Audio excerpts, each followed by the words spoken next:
साथीहरू आज चाहिँ हामी टिकटकले कस्तो गीत दिन्छ भन्ने गेम खेल्न जाँदैछौँ। ल पहिला सुरु निशाकोबाट स्टार्ट गरौँ है।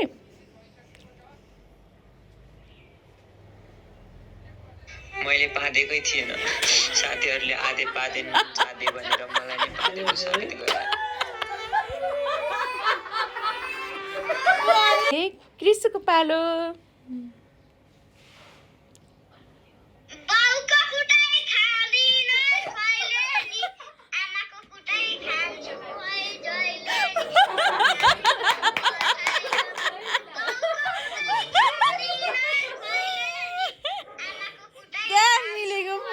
ल अब कुसुमको पालो है।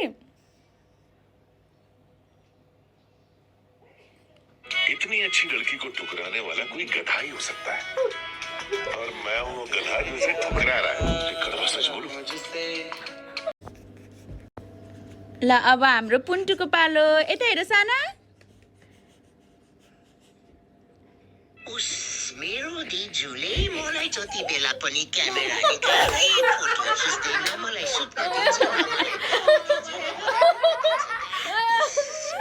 दिजुले मलाई जति बेला पनि क्यामेरा निकाल्दै फोटो खिच्दैन, मलाई सुत्न। हाम्रो बाबाको पाली है।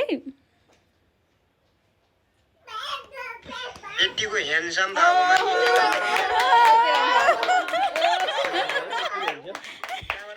एक्सन गर्दाखेरि अनमोल केसी त यतिको ह्यान्डसम भएको मान्छे नेपालमा खोजेर। अब चाहिँ हाम्रो मम्मीको पाली है।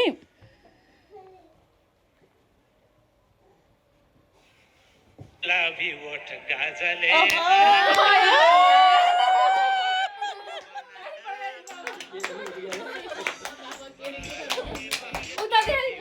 गाजले आँखा कति फुर्सद मिलाएर ल अब चाहिँ हाम्रो दिदीको पालो।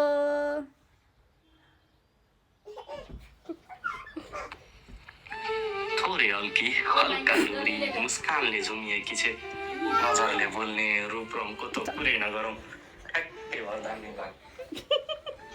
थोरै हल्की हल्का लुरी